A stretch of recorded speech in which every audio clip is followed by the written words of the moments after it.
नमस्कार, स्वागत है आपका अमनदीप महेंद्र शो में। कुलदीप बिश्नोई जी ने रात को एक वीडियो डाली है और पूरे हरियाणा की राजनीति में धमाका कर दिया है। उन्होंने बहुत सारी बातें कही हैं और एक बब्बर शेर वाली बात कही है।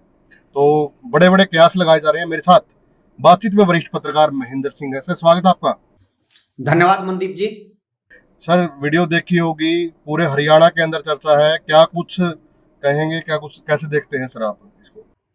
मनदीप जी, वीडियो में क्या बोला गया है उसका विश्लेषण हम करें उससे पहले मैं एक बात जरूर कहना चाहूंगा कि बड़ी डेयरिंग वीडियो है, हिम्मत दिखाने वाली वीडियो है।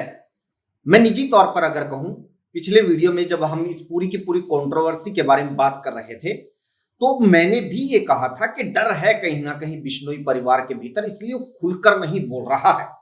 लेकिन हमारी खुद की स्टेटमेंट को बहुत सारे जो कयास इर्द गिर्द कुलदीप बिश्नोई के लग रहे थे, बिश्नोई परिवार के लग रहे थे, उन कयासों को एक तरह से नकारते हुए कुलदीप बिश्नोई ने जो कुछ बोला है, मतलब उन्होंने अपनी तरफ से कसर नहीं छोड़ी है। सीधे नाम लेके, अल्टीमेटम देके और आगे तक की चेतावनी देके उन्होंने अपनी ये बात कही है। और ये मुझे लगता है कि दूसरा ऐसा मौका है जो हाल फिलहाल की राजनीति में अगर देखा जाए, कुलदीप बिश्नोई की आप आलोचना करें चाहे विरोध करें, आप उनके समर्थक हो या फिर विरोधी हो, लेकिन दो मौकों के ऊपर जो उन्होंने किया है वो आपको शायद सही ही लगेगा।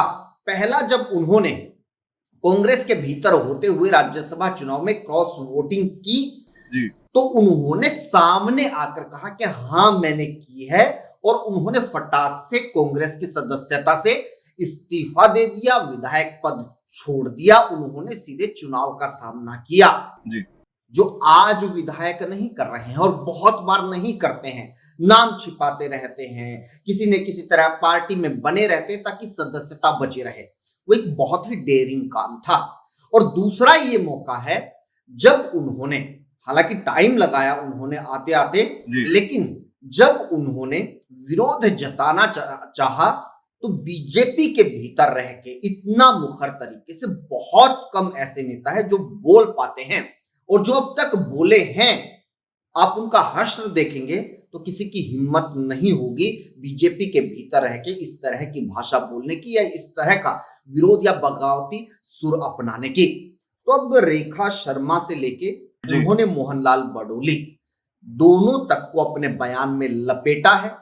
अल्टीमेटम बीजेपी को दिया है, यहां तक कह दिया है कि मेरी वजह से बीजेपी की सरकार बनी है और मुझे मजबूर मत कीजिए आपको अर्श से फर्श पर लाने में। बिल्कुल चेतावनी है। बिल्कुल सर, और यही कहा है कि 2 बार सरकार बनाने में अहम योगदान है, और मेरे खुद के जो वोट बैंक है 7% का, वो हमेशा मेरा रहा है, और हमने बीजेपी को ट्रांसफर किया था। साइलेंट वोट है जो इनका। और बड़ी बात ये है सर, मोहनलाल बडोली जी का तो व्यक्तिगत तौर पे भी बहुत कुछ बोला गया कि पहले क्या था, आप प्रदेश अध्यक्ष हैं तो पद की गरिमा रखिए, तो चौधरी और जी नहीं लगाते, तो बहुत सारी बातें ऐसे भी कही हैं जी। हाँ, जबकि मोहनलाल बडोली ने कोई कुलदीप बिश्नोई के अगेंस्ट या भजनलाल के अगेंस्ट कोई ऐसी बात नहीं बोली थी, क्योंकि अब वो स्वर्गीय हैं तो इसलिए अगर हम लोग चाहे बेशक पत्रकारिता के क्षेत्र में हैं, अगर हम लोग भी चौधरी लगा दे, सम्मान में स्वर्गीय बोल दे तो इसमें कोई बुराई नहीं है। लेकिन अगर फ्लो में, जैसे अभी मैंने बोला भजनलाल, तो इस बात से बुरा भी नहीं मानना चाहिए क्योंकि ये उनका नाम था और ये होता जरूरी नहीं है कि फ्लो में। हालांकि जब मोहनलाल बडोली बोल रहे थे उन्होंने एक बार जी का इस्तेमाल किया था, तो इस बात से तो शायद कुलदीप बिश्नोई को बुरा नहीं मानना चाहिए था।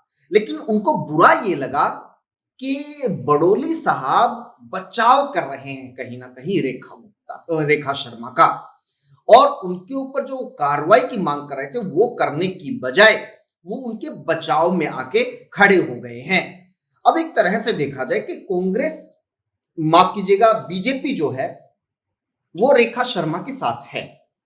अगर प्रदेश अध्यक्ष उनके पक्ष में बोल रहे हैं तो वो उनके साथ है। तो अब ये लड़ाई सिर्फ इतनी भर नहीं रही है कि भी रेखा शर्मा बनाम कुलदीप बिश्नोई, इतनी भर लड़ाई नहीं रही है। अब ये लड़ाई एक तरह से कुलदीप बिश्नोई, बिश्नोई परिवार वर्सेस बीजेपी की हो गई है। अब ये लड़ाई क्या मोड़ लेगी? जी। और जो जो बात बोली है कुलदीप बिश्नोई जी ने कि अर्श से फर्श तक लाने में कोई ज्यादा वक्त नहीं लगता, तो क्या बड़ा फैसला ले सकते हैं कुलदीप बिश्नोई जी अगर बात करें तो? जी। देखिए, दो तीन चीजें हैं। एक तो ये है कि आज पूरे देश की जो राजनीति है और हरियाणा की जो राजनीति है, तो कोई नेता इस तरह का रिस्क नहीं लेगा कि भाई सत्ताधारी पार्टी को छोड़ के, सत्ता को छोड़ के वो कांग्रेस में चला जाए या पहले की तरह अलग पार्टी बना ले, क्योंकि वो ये चीज करके देख चुके हैं कुलदीप बिश्नोई, ये सब आजमा चुके हैं, तो ये संभव नजर नहीं आता। लेकिन कुलदीप बिश्नोई का जिस तरह का नेचर रहा है कि वो ये तमाम चीजें रिपीटेडली करते हैं, जी। वो कांग्रेस छोड़ के कांग्रेस में आ जाते हैं, वो बीजेपी का साथ छोड़ के बीजेपी में चले जाते हैं, तो वो ये कर भी सकते हैं। लेकिन बात ये है कि अगर वो पार्टी छोड़ते हैं, छोड़ के कहां जाएंगे? क्या वापस कांग्रेस में आएंगे? और फिर कांग्रेस में आने के बाद क्या फिर इनकी वही उम्मीद रहेगी कि वही उनका रुतबा हो, उसी तरह से कुछ सीटें, कुछ टिकटें उनके हिसाब से मिले, उनको सीएम बनाए जाने के नारे लगे? क्या अब ये वापस कांग्रेस में आने के बाद संभव है? हालांकि कांग्रेस में सब कुछ संभव है। जी। कांग्रेस में अगर वो आज आके ज्वाइन कर लेते हैं तो कल से उनके नेक्स्ट सीएम के नारे लगने शुरू हो जाएंगे, ये कांग्रेस में संभव है।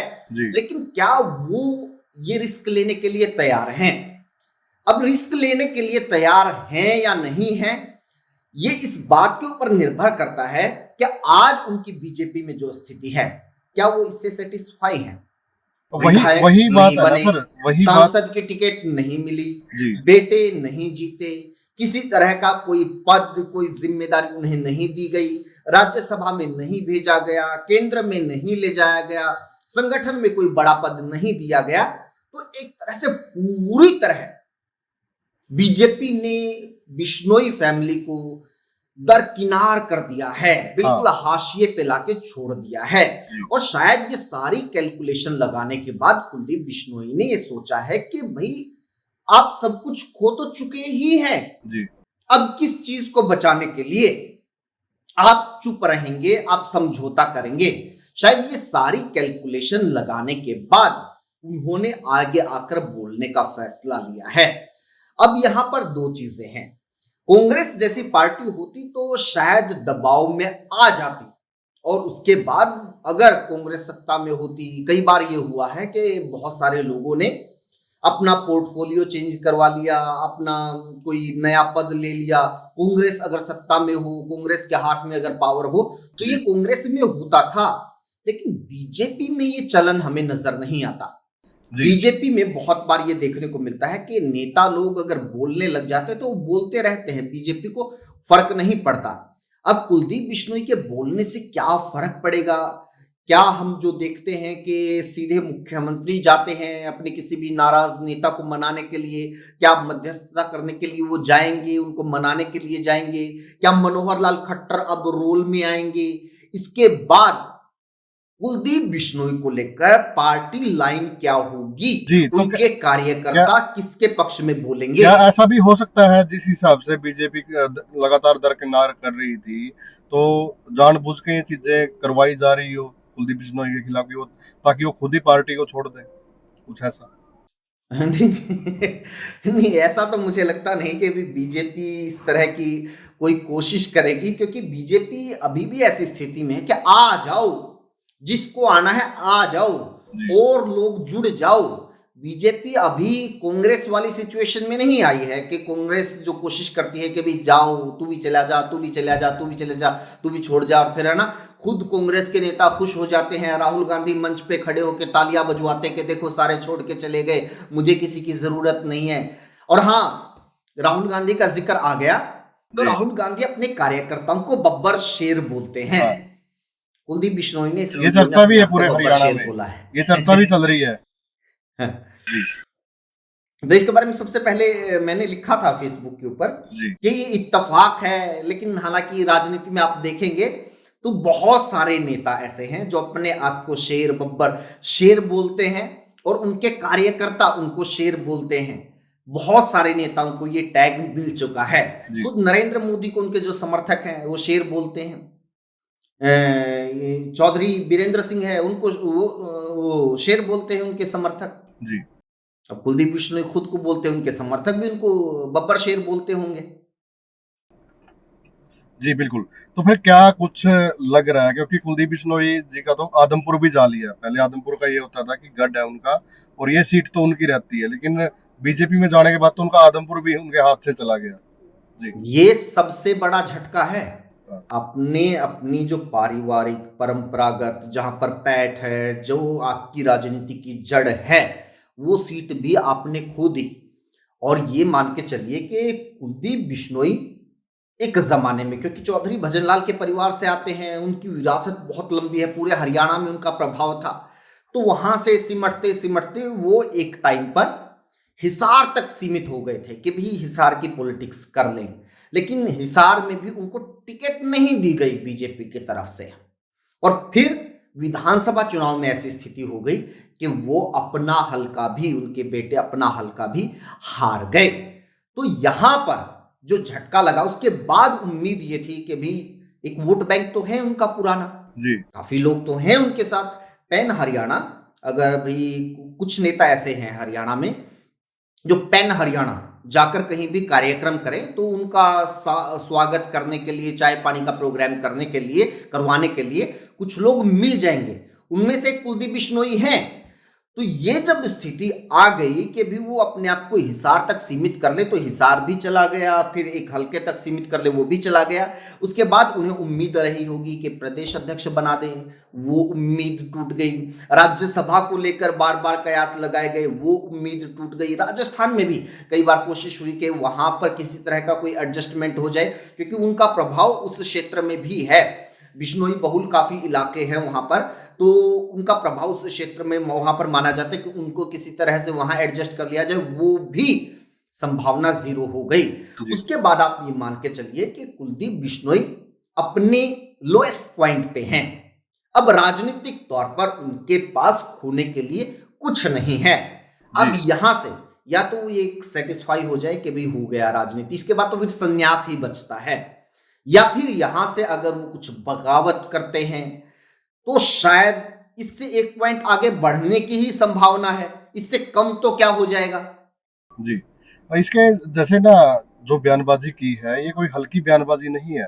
उन्होंने तो बल्कि जो बीजेपी के प्रदेश अध्यक्ष है मोहनलाल बड़ौली जी, उनको ये तक कह दिया कि जो साइकिल साइकिल वाले को हवाई जहाज पे बिठा दिया। और रेखा शर्मा के बारे में भी नौसिखिया, जिसको ज्यादा जल्दी पद मिल जाता है उसके पता नहीं होता भी क्या करना क्या नहीं। तो बहुत सारी ऐसे बातें की है। तो लग रहा है कि दोबारा ऐसा पैचअप हो सकता है बीजेपी के अंदर इनका, जो बातें इन्होंने की है। नहीं, वो तो 1 मिनट की बात है ये तो, क्योंकि भाई सत्ता में है बीजेपी, 1 सेकंड की बात है। अगर मुख्यमंत्री खुद कॉल करेंगे तो 1 मिनट में वो अपनी स्पष्टीकरण वाली वीडियो भी जारी कर देंगे। 1 मिनट की बात है कि वो रेखा शर्मा और उनके बीच में बातचीत करवा देंगे।